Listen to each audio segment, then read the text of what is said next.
Hello, I'm Ciarán Lynch and welcome to OviCast, the Teagasc Sheep podcast. Each episode will bring you the latest insights, advice and technical updates for the sheep industry. In this episode we're going to focus on checking the finances of your farm. I'm joined by Gottstein Head of Sheep in Teagasc to discuss why farmers should consider examining the financial performance of the farm at this stage of the season. Michael outlines how you will go about completing a profit monitor, the kind of information that's required to achieve this. He explains the difference in the various incomes and costs and how they're classified, and the difference between variable and fixed costs. We discuss how to use this information as an opportunity to examine and improve the farm business. It also allows farmers to benchmark their performance against others and sets targets for the business. We finish up with Michael discussing how we can use this information to maybe steer us towards possible investments that could be made to improve the overall farm business. We start off, however, with Michael outlining again why it's important that we do a financial check on the farm each season. To benchmark the performance of our farm, we really need to have a look at how we're doing. And part of that is, I suppose, looking at the finances, look at what's working, what's not working. The important thing really, if we're going to do something like this, I mean, we have a program there which is called the Profit Monitor program. It's a financial tool, but it also measures some physical performance indicators. And the important thing about this, if you're going to do it, is to do it early or relatively early before you have the year's budget spent, so that last year's expenditure can kind of give you a guide, a steer as to where you can make savings, make improvements in the current year and obviously the coming year as well, then the following year. Yeah. Look, many will have a good grasp of the finance, particularly what the costs are in the system and the income that's coming in from it. But to hammer down to that finer detail, you really have to do it in a more formal structure. Michael, like you mentioned the profit monitor, how does this work? How do you go about doing one? Okay, so Ciarán, I suppose what we do there is we have little input sheets. These are kind of 4-page documents where you basically, it asks you the various different categories under which you need to record the information. So you can get those on the Teagasc website or from your local Teagasc advisor. And you basically take that sheet, print it off, and then basically gather up the information. So the bits that we'd be looking for really are your financial figures. So all your costs, your expenditures, your income. Also look for things like the amount of animals you sold, the kgs of live weight or dead weight that you sold. If you sell cattle or sheep to the factory, then we usually convert them back into a live weight basis. And also things like the amount of land that you have. So because it works out your profit and your costs on a per hectare basis. So really what we do is we kind of adjust the acreage to see how many adjusted acre or hectares you'd have. And then we put that into the profit monitor. So there is a little bit of work in it. It's not something it's not a 5-minute job really. You have to gather up all your bits and pieces, your factory dockets, your sales dockets, and then get your farm checkbook and your couple of bank statements if you're paying stuff online, and just basically allocate the costs out, put them into the system, fill out this little input sheet and send it on to your advisor, or you can put it in online if you're registered as a client on the Teagasc client site, and then basically it spits out a profit monitor at the end of it. When we get the baseline information with the farm details, we have our expenditure on our meal dockets, whatever it is, our sale dockets. What happens next with that process, Michael? Just take me through the profit monitor itself. Like, how do we make sense of that information? Yeah, so what the profit monitor does, Ciarán, is it divides it into roughly 3 sections. So the first section we have is our output section. So that's basically, all the money that came in, we'll say, and it also takes into account your sales and your purchases are obviously traded off against that.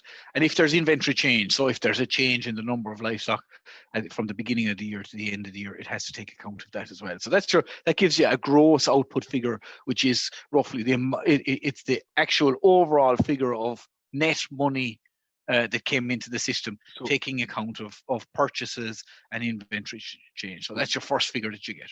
That's the lambs going out, that's the ewes being sold, that's our wool sales. That's all going into that Yep. first figure. And any inventory change, Yep. then if we increase or decrease. minus any purchases, or if there's big changes in the number of stock from the beginning of the year to the end of the year, it has to take account of that as well, because keep that on an even keel. Okay, so that's our output section. Our costs then, like they're broken. Look, in financial terms, they're generally broken into two big areas, aren't they?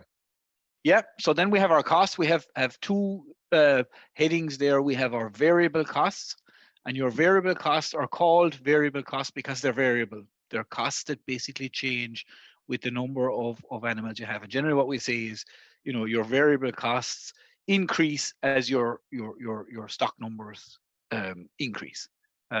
So these are things like feed, fertilizer, veterinary costs, AI in the case of cattle, things like straw, transport, if we're transporting animals to the factory.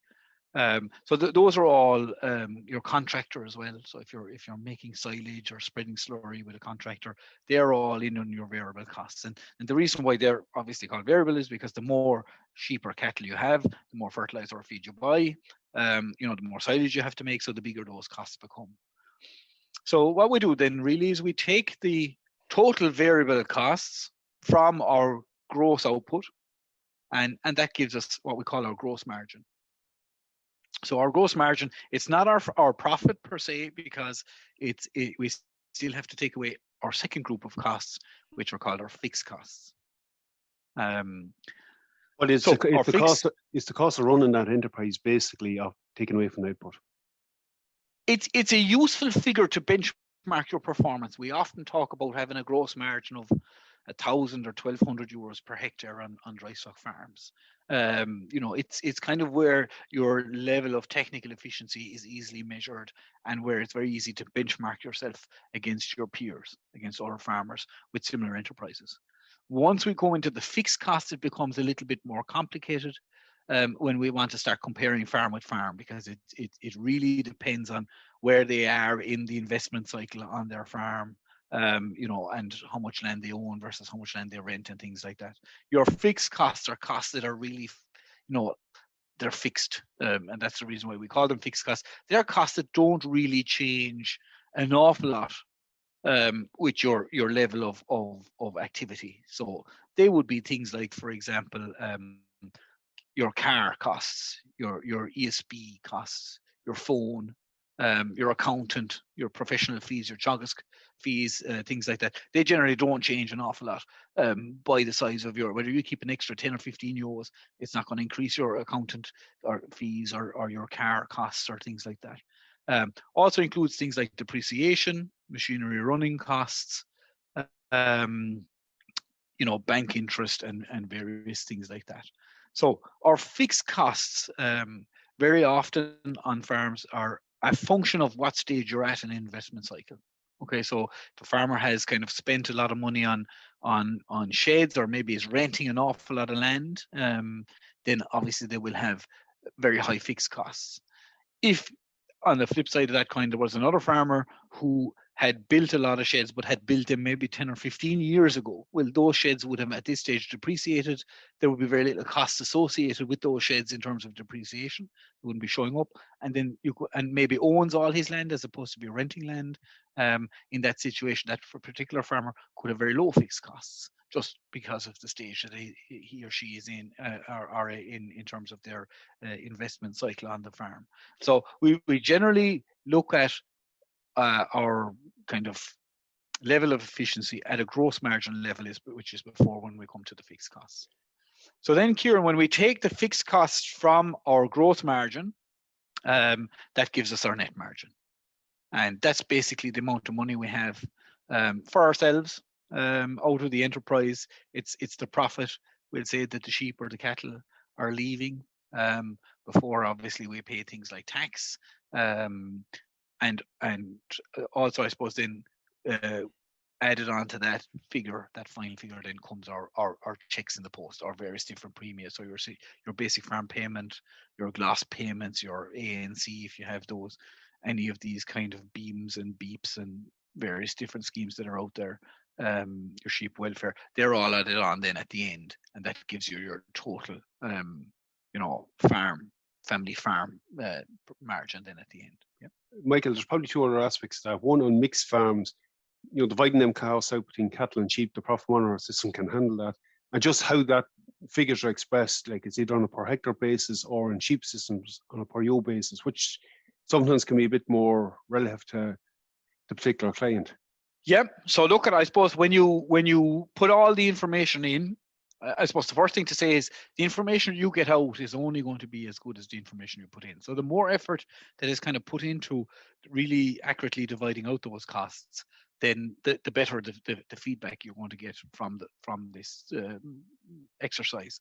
And the computer program that runs this and generates the outputs here, these little reports, that computer program will basically divide out the cost for you if you don't do it yourself. So you could put in your, on a cattle and sheep farm, you could put in your total feed bill and it will divide it out then on an output basis.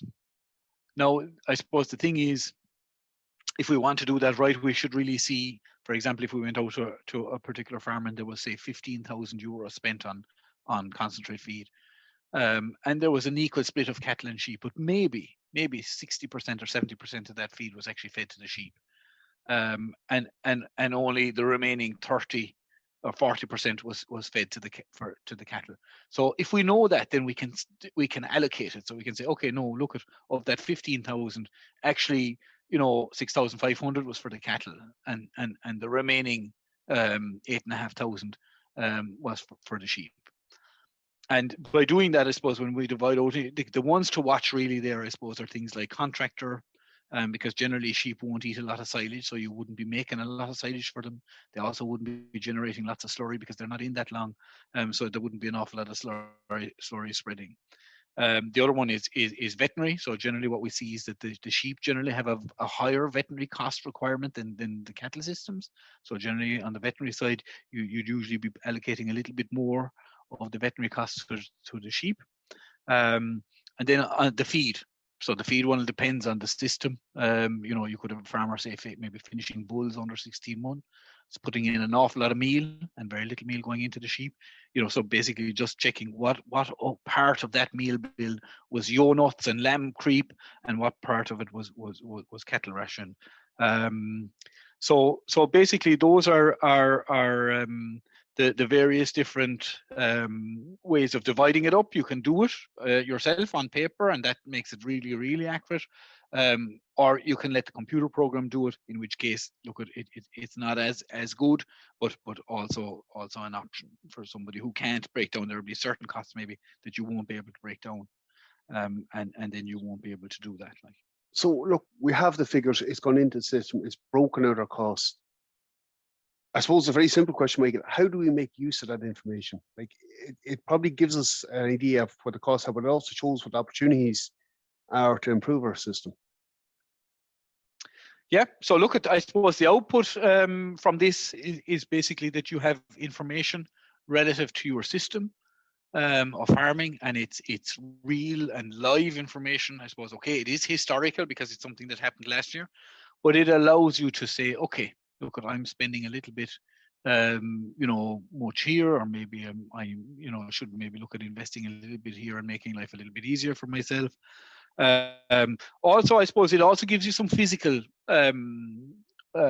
information. So what your stocking rate is, what your litter size is on the sheep side, what's your lamb's rear per ewe to the ram, and then you can benchmark yourself against other farms. So you can use the National Farm Survey, or if you're in a discussion group and people are sharing that information, you can talk about it and say, okay, I'm at, say, 1.4 lambs per ewe, and my neighbor is at 1.6. What's he doing or she doing that I'm not doing? How do I get up there? How do I get that extra 20 or 25 euros a ewe there of a margin that person is making over and above what I'm making? So it basically allows you to kind of look at your performance, and then we have some kind of key performance targets that we give, with it. So when you're getting the report back, your advisor will talk to you about the performance of the particular enterprise, and then we'll give you kind of some benchmarking targets as to maybe where we should be trying to go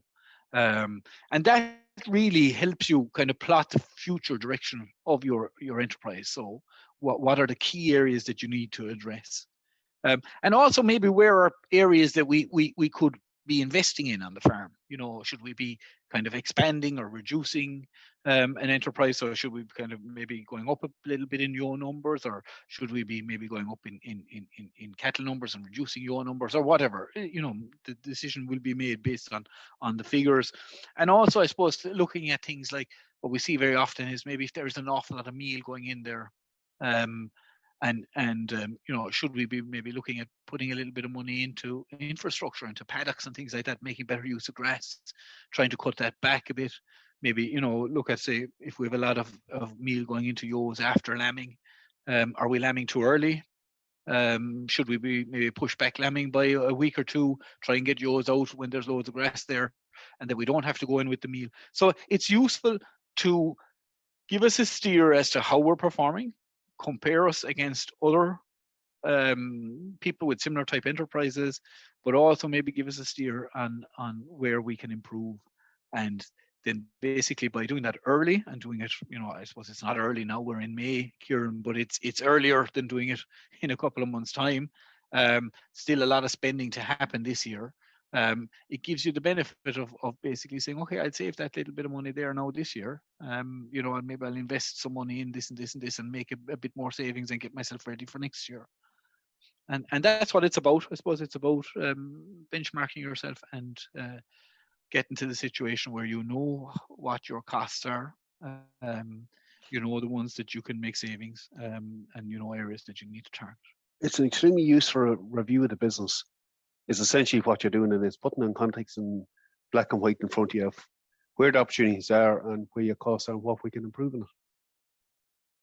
Absolutely, Ciarán. And, like with that information, you can make an informed decision, and without it, you're really just guessing. And the beauty about this is that you can benchmark yourself against National Farm Survey figures, or, if you have other people, friends, or people in groups doing it, you can share that information and learn from each other. Yeah, absolutely. Look, Michael, I think it's something to encourage everybody to do. Good having you on today. Thanks again for going through that in detail with us. Well, thank you, Ciarán. Okay, we're going to wrap things up at this point. Again, look at finances are a key part of the business, so they are. It's probably one of the aspects that we don't look at in enough detail or spend enough time looking at. Complete and profit monitoring is one way to achieve this. I think Michael outlined the benefits and the way we go about it. I will include the link to a section on Teagasc website to get you started. For anyone who hasn't looked into it before, I think it's useful, and that'll be in the description on the podcast. That's it for me for this episode. Again, for any updates on our sheep program, keep an eye on our Twitter page at Teagasc Sheep. I'm Ciarán Lynch. Thanks for joining us. Don't forget to subscribe, and you can listen in to any of our episodes.